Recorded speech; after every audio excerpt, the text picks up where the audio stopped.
Hello everyone, అందరికీ నమస్కారం. Zinc, selenium, iron మరియు బి విటమిన్ కలిగి ఉండి రక్తహీనతను తగ్గించి బ్రెయిన్ ఫంక్షనింగ్కి ఎంతగానో ఉపయోగపడే మటన్ కర్రీ చాలామంది పిల్లలు ఇంకా కొంతమంది పెద్దలు కూడా ఇష్టపడరు. దీనికి కారణం దీనికి ఉండే ఘాటైన ఫ్లేవర్. ఈ ఫ్లేవర్ని తగ్గించాలని ఎక్కువగా మసాలాలు వేయడం కూడా ఒక రకమైన కారణం. అయితే తక్కువ మసాలాలతో మంచి ఫ్లేవర్తో టేస్టీగా మటన్ కర్రీ ఈజీగా ఎలా చేయాలో ఈరోజు వీడియోలో చూద్దాం.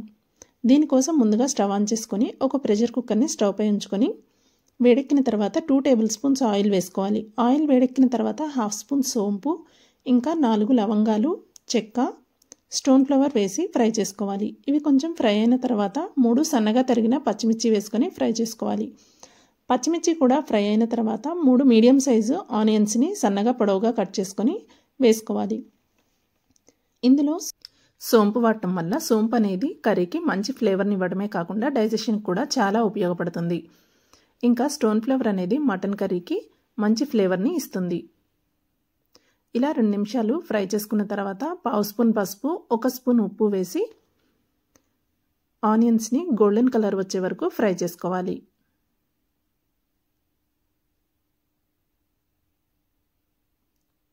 మూత పెట్టి మగ్గించుకుంటే ఆనియన్స్ అనేది త్వరగా ఫ్రై అవుతాయి.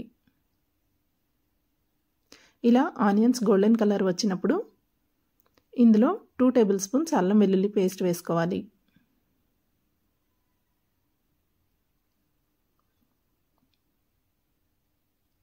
నాన్ వెజ్ కర్రీస్ ఎప్పుడైనా నీచు వాసన రాకుండా మంచి ఫ్లేవర్తో ఉండాలి అంటే అల్లం వెల్లుల్లి పేస్ట్ అనేది ఆయిల్లో బాగా ఫ్రై అయితే కర్రీ మంచి ఫ్లేవర్ఫుల్గా ఉంటుంది.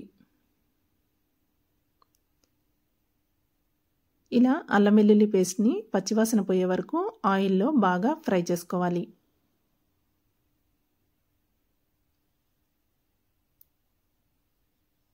ఇలా బాగా ఫ్రై అయిన తర్వాత మనం ముందుగా కడిగి ఉంచుకున్న 1/2 కిలో మటన్ని ఇందులో వేసుకోవాలి.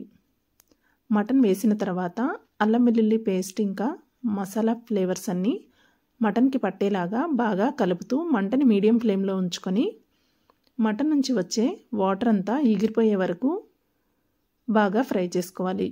ఈ వాటర్ వల్ల మటన్కి వచ్చే ఒక రకమైన నీచు వాసన అనేది ఉంటుంది. కాబట్టి ఈ వాటర్ని మొత్తం ఎగిరిపోయే వరకు ఫ్రై చేసుకుంటే కర్రీ చాలా టేస్టీగా ఉంటుంది.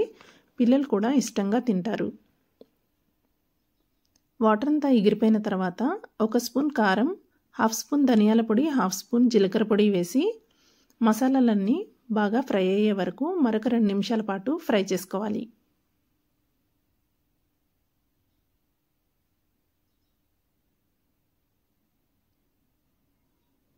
ఇలా మసాలాలంతా బాగా ఫ్రై అయిన తర్వాత మనం ముందుగా కట్ చేసి ఉంచుకున్న 2 మీడియం సైజు టమాటా ముక్కల్ని వేసుకోవాలి.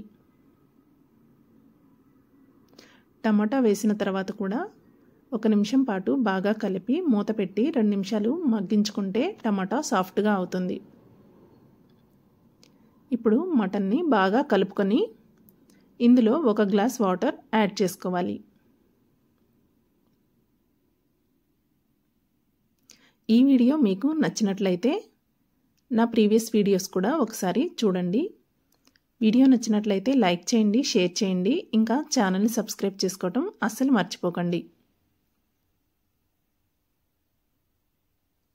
ఇలా వాటర్ వేసిన తర్వాత అంతా బాగా కలుపుకొని కుక్కర్ మూత పెట్టుకొని 5-6 విజిల్స్ వచ్చే వరకు ఉడికించుకోవాలి.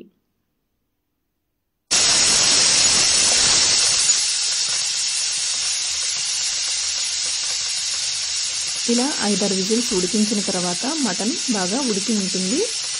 ఇప్పుడు ప్రెషర్ పోయిన తర్వాత మూత తీసి ఒకసారి చూసుకొని ఈ స్టేజ్లో ఉప్పు, కారం అన్నీ సరిపోయాయో లేదో ఒకసారి చెక్ చేసుకొని చివరగా 1 స్పూన్ మటన్ మసాలా ఇంకా పుదీనా, కొత్తిమీర వేసి గ్రేవీ అనేది చిక్కగా అయ్యే వరకు ఉడికించుకుంటే simple and easy mutton gravy ready అవుతుంది. Thank you for